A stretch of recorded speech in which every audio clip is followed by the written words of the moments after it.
gotta leave your money behind you. Raise your hand to the sky. Ask the masses for silence. Welcome back to Give Me Some Truth. Here in the booth with Mitch, and we're going to talk about the speed of retirement. I'm excited. Yeah, I think the idea that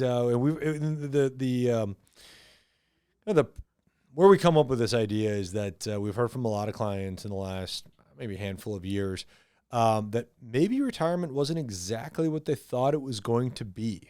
And so I think we wanted to try to stay more on the subjective side of retirement, the idea that this is kind of post all the numbers have been run, we're fine in terms of financially, but what do we actually do in retirement? And I don't know that gets talked about enough. Well, it does in a lot of commercials that we watch. If we're watching golf on the weekends, let's say, right, we see all these pretty pictures and images and videos of right, couples strolling down the beach every night, and they're out hanging on a boat. And I'm pretty sure that's a daily thing in retirement, right? Am I wrong on that? Or and apparently retired people do a lot of high risk things, which is interesting too. You seem like some hand gliding and whatnot, and you're thinking this seems like an odd portrayal of retirement. So then you have that, and then you have what Hollywood and television shows tell us as well, which is kind of one day you retire and then they don't complete the story. It's just like, okay, well, that person's retired now. Okay, but what are they doing on 10 a.m. on a Wednesday? Right. And a lot of the people that we work with and elsewhere, people are retired for decades in a lot of cases. Right. Decades. Right. Of course, this depends on your longevity and a lot of other factors, but we're talking decades of time here, and it's which wasn't always the case. Correct. I mean, right, especially even when Social Security was designed. Right. I mean, when Social Security was designed in the 30s, I guess. It was part of FDR's New Deal. Okay, yeah. So when it was designed, right, the longevity tables were very different. Actuarially, it was very different. I think it was income designed. And savings were very different. I think it was designed to pay for like 3 years. Yeah. Was you turned it on at 62 and life expectancy was like 65 or 66 or something, right, something along those lines. The entire intent was for you not to slip into poverty. Right. Yeah. I mean, it was part of legislation that was designed to try to help get us out of the Great Depression. And so the idea was like, hey, let's provide this lifeline to people when they no longer have income coming in. But it was never designed to pay for 40 years. Right. 35 years. Right. And now we're in this environment where longevity, for the most part, has increased, right? People are living longer, the advance of medicine and things like that.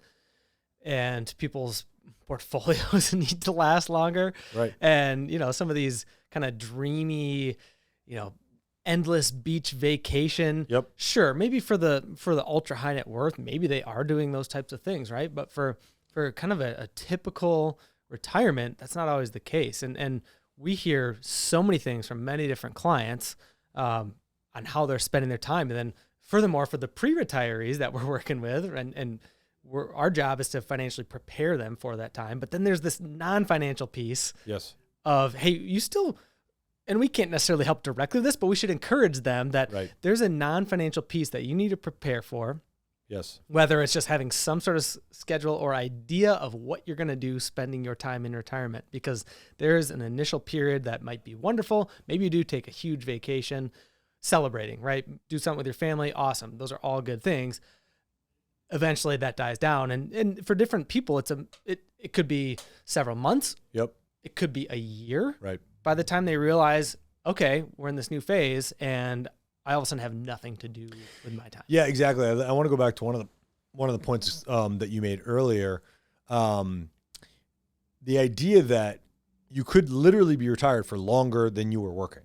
Right. So if we do the math on this, right, and let's say that you get your first kind of career job when you're 22 and you retire at 60. Well, you were working for 38 years. 60 to 100 is 40 years. So you could be retired in your life for longer than you were actually working. And the idea that you spend so much time pre-retiree phase, we'll call that 50 to 65-ish, right, whenever you choose to retire. Spend so much time and energy thinking about math, the numbers, the income. Do I have enough saved? What's the market doing? All of these things. And I don't think nearly enough time gets spent on what am I actually going to do in retirement, right? As you and I talked before this podcast, the first, whatever you want to call it, month, 3 months, a year is almost like an extended vacation. That's at least what we hear from clients when they talk to us about this, right? I mean, that's what we hear is that, oh, it just felt like a long vacation, right? Right. And then somewhere along the way, to your point, they realize it's 10 a.m. on a Wednesday morning.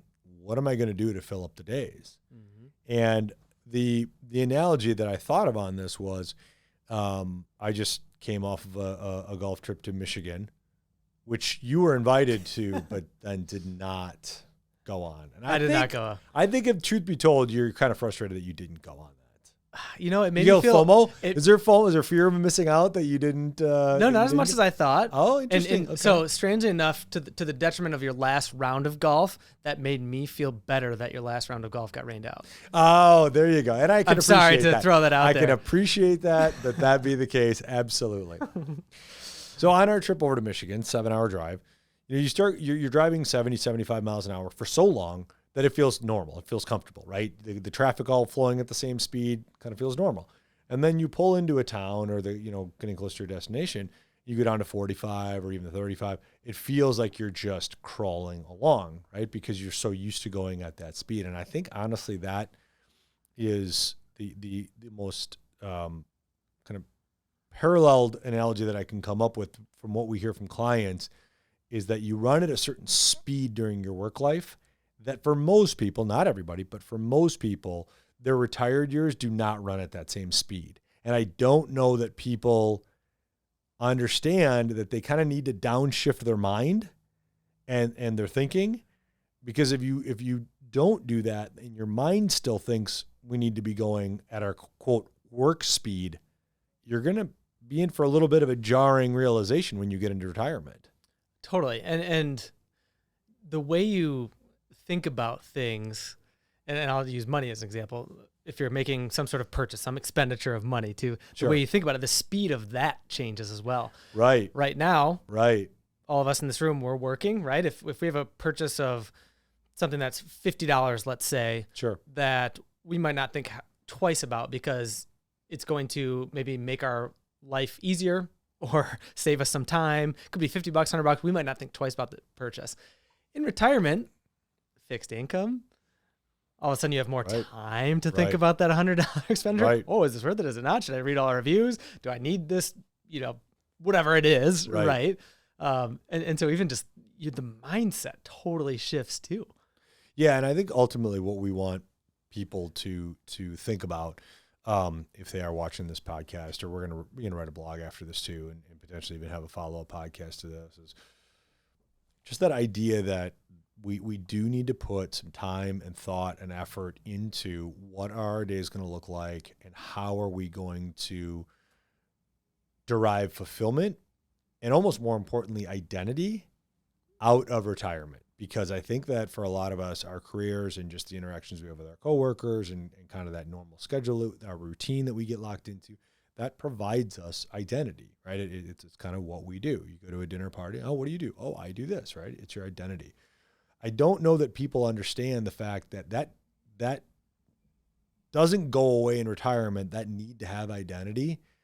And I think that's wired into us as humans.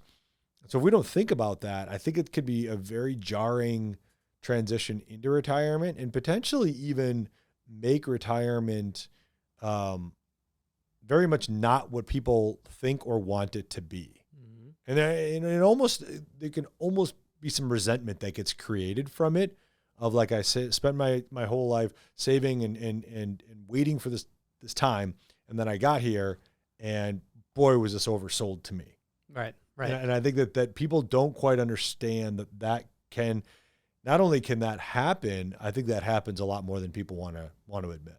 Oh, totally. Yeah, your identity, like you said, a lot of times is linked to your career. So, for example, when people ask what I do, at a cocktail party or wherever it is, right? It's like, okay, well, you tell them what you do. Sometimes you just say your title, right? Okay, usually there's a little something deeper than that. So then if I think a little deeper than that, okay, yeah, I'm a financial advisor, but then two, what is my purpose within that realm? And it's, well, I help people make incredibly important financial decisions and try to give them, the peace of mind and the confidence in what they're trying to accomplish and all those things, right? All those things we talk about. And there's real purpose in my life to that. Right. And you earn partnership. Right. There's accomplishments along the way that you kind of got to these next peaks, if you will. Right. And I'm in my 30s, so I'm not thinking about necessarily what I'm going to do in my retirement yet. I think about it. I save for it. I invest for it. I'm making decisions with that in mind at some point in time. But for me, it's a ways off, right? But if all of a sudden I don't have a plan going into that, and then I wake up and I'm at a cocktail party a few months into retirement, and it's, what do you do? It's like, well, I sleep in. I work out a little bit. Maybe have a afternoon cocktail. Right.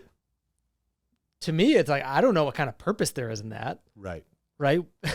And so having a plan in advance instead of just waking up and finding yourself in that situation is important. And so it might be something like a hobby. Sure. It might be volunteering. Like you have a lot of time. Right. People fill up their time in retirement too. Don't get me wrong, but you have a lot of time to all of a sudden craft, like, how are you going to be purposeful and useful in this world that you're in, right? Yeah, because what's interesting about it is you don't have employment income, right? So that goes away, but you have time. So it's this interesting, kind of barter that happens where, I'm giving up my retirement income, or excuse me, my employment income, and what I'm getting for that is freedom and time and autonomy and the ability to kind of dictate my schedule. But for a lot of people that don't kind of think about what that means, I don't know that they grasp what they're swapping their employment income for. Mm-hmm. And now what do I do with this time? I got this commodity back, right? Instead of money getting paid for my time, I'm just getting my time. So I get this commodity.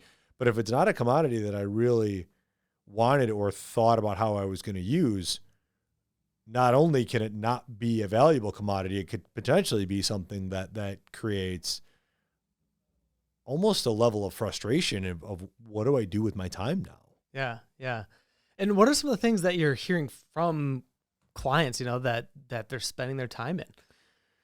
Well, I think that for the people that, and this is weird to say, but the people that I think that really kind of thrive in the retired mindset or in the retired lifestyle is people that have many different interests, hobbies, or the desire to learn more about different interests, different hobbies, different things that they never thought they might try, right? Take an example that, and you and I joke about this, but pickleball, paddleball, I don't even know what these are, right? Apparently there's a difference. Apparently they're like, people are losing their minds over this, which is great. And I think that that's one of those things that a lot of people that maybe are retired wouldn't have thought of themselves as, I'm going to do some sort of racket sport, right? And now all of a sudden they go, I love this thing. This is great. I can do this now. And so that openness to saying, I'm going to try something new. I'm going to go somewhere I've never been before. I'm going to kind of explore a little bit. I think if you don't have that mindset, you then better be very understanding the fact that your current hobbies need to occupy a lot of your time then during the day. For sure. And even just conversations with neighbors that I have, for example, and we saw this during COVID where people picked up new hobbies like baking. You couldn't find yeast, right? Anywhere. Flour, right? Yeah, right. And right. Just interesting things like that. But there's different phases in life. Sometimes they're natural phases where kids are out of the house, right? So as you're nearing retirement, if you have kids in this example, right, you may look back to other phases in your life that you've actually experienced. Oh, hey, something changed, right? And therefore, here's how I'm going to have more time, and here's how I'm going to spend it. So, in this example, kids are out of the house now. Right. My neighbor is one of those that I'm thinking of, and he decided to start doing some woodworking in the form of making boats. Essentially, he makes like small canoes and kayaks and stuff. That sounds awesome. In his garage. That sounds fantastic. It's pretty cool, right? Yeah. And they're beautiful, by the way. Oh man, they're very cool. I should ask him this, but I don't know if they float. I'm pretty sure they float. He's come back from every trip he's gone out in the water on. If he made boats, but they look beautiful when I'm staring at it in his garage, for whatever that's worth. A boat that doesn't float, that would be fantastic. It's a beautiful boat, though. Right, exactly. But hopefully you look floats. at it and be like, this is amazing, but it's it like doesn't polished. It's like that old school. It's just wooden and polished and for sure and wonderful. Sure. But anyways, he took the opportunity, right? Kind of a transition, next chapter of life. Kids are out of the house. Okay, well, there's less cars in the garage and driveway, and I got time. I'm going to make boats, right? Right. Now, for something like that, I could see him totally capitalizing on the opportunity of retiring. He's not retired, but I could see him capitalizing on that opportunity of, hey, now what's next after that? I have even more time. Right. And here's the hobbies that I've done in the past. How can I take that and maybe enhance it or even try something new? Right. In the first case, he was trying something new. He's never built boats before. And I think the key there, what you're saying is that he when he gets to retirement, right, he's going to have a plan. He's going to have thought about, and I think that the key to successful retirement mindset and thriving in that lifestyle is having a time plan, right? Mm-hmm. We'll help you with the financial plan. We'll do the math. We'll figure that piece out. What we can't help you with is what is your time plan. And I think that is as important as the financial plan, because if you don't figure out how you're going to spend and allocate your time and be able to keep yourself busy and keep yourself fulfilled and keep yourself mentally strong and sharp, I don't know that there's a lot of help that other people can give you if you haven't done some of that thinking on your own. Right. You know? Right. And I think I think that can be scary for people, honestly, mm-hmm. because I think that it's hard sometimes when you're all of a sudden given that much freedom, because that's why we all love vacation so much, right? Because, you know, our normal day-to-day, our normal 8 to 5, it's kind of spoken for by way. There's you're expected to be at your job at a certain time. You're supposed to just expected to stay there a certain amount of time, right? Even if you have flexibility within your job, there's still those expectations. Why do we love vacation so much? Because it's a Wednesday and we can just sit on the beach and nobody tells us what to do or how to allocate our time. But that's fun for a week, right? By the end of vacations, I'm ready. Right? Ready to come back, yeah. Right? Come back to our norm. Well, when you don't have that ability to come back, then that flexibility, that autonomy, that ability to, as you said, if you want to have a cocktail on the beach at 10 in the morning on a Wednesday, nobody's going to really say anything to you about it, right? And you're going to enjoy that. And you're going to enjoy that. But you're going to enjoy it because of what it represents, right? A year into retirement, that newness of that flexibility and autonomy, and I can call my own shots, that's worn off. So now what are you going to do? And I think that is something that people don't spend nearly enough time thinking about and putting some actual time and effort into. Yep. I think they just retire and think they'll figure it out, which I don't know that works out for a lot of people. You know, I took the we'll show up and figure it out approach to my first semester in college. How'd that work out? It was the worst semester of my academic career. I'll put it that way. Well, I mean, I wasn't on probation or anything like that, but I wanted to go to football games and have fun on the weekends. And I did. University of Michigan does not strike me as a place that is going to work out well for, I'm going to just roll in and kind of figure this out. It doesn't seem like the school that turned out to be I don't think difficult. That they probably is going to work out real well for you. When it's all said and done, it did, thankfully, because I got my act together. Sure. But it was that newness and flexibility. Yes. All of a sudden, I no longer was a senior in high school where I had, you know, the whatever it was, not 9 to 5, but the 9 to 5, so to speak, schedule in high school with wrestling practice afterwards, a ton of structure, you know, into bed at a normal time every night. All that went away in college. Right. I created my own schedule. You pick how many credits and classes you enroll in. On what days. You try to avoid Fridays. Well, what does that mean? Well, Thursday, then you have a little more fun than you might normally otherwise, right? And that was also just a phase of life too, right? Where I think I got all my grades by the end of that semester and realized, whoa, this is different than what it used to be. And then I kind of did a reset and figured out, okay, what do I have to do to create an environment in which I can study effectively, in which I can, you know, have purpose while I'm here academically, because the reason I was there wasn't just to go to football games. That was a nice to have. It was, no, I'm here to have a career and then therefore set myself up for a job, right? So it was kind of like one of those reset things where, oh boy, a little too much flexibility. Yep. Okay, I saw the result, didn't end well.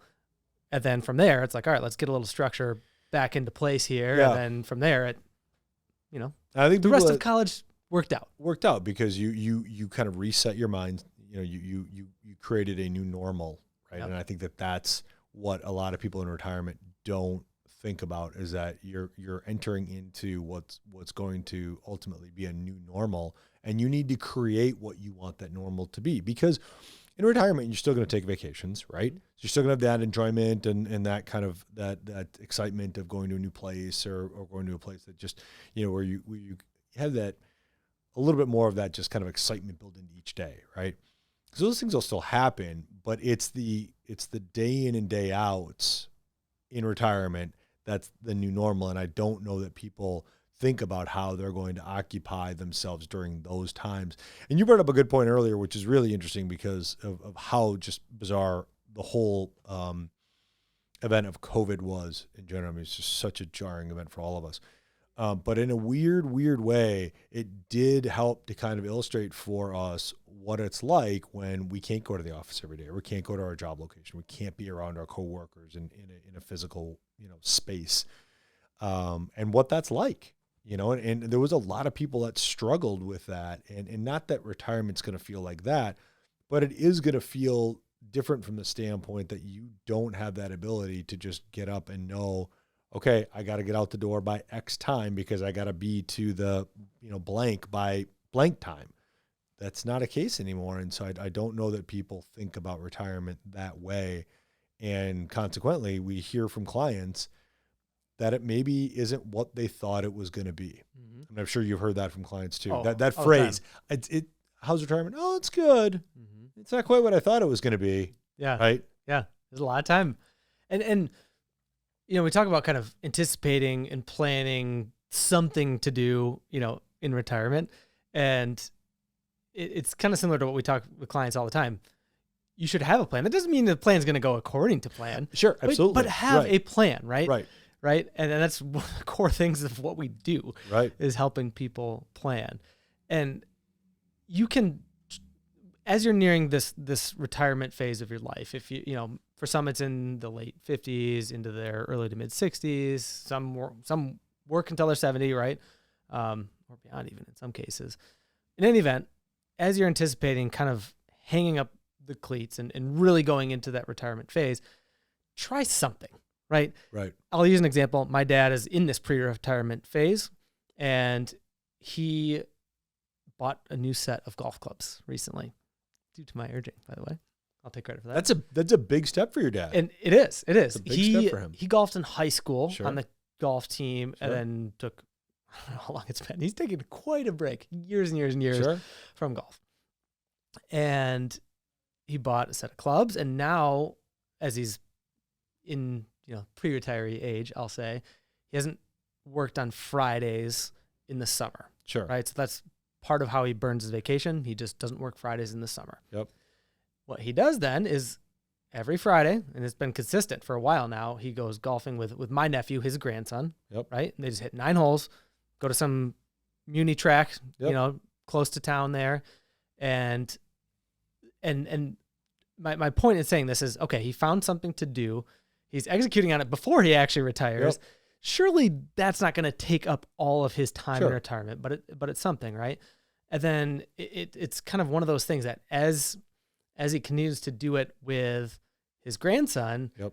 one of the first things we talked about was like finding your purpose, your identity, right? It's like within that, he finds he's a grandfather. Yeah.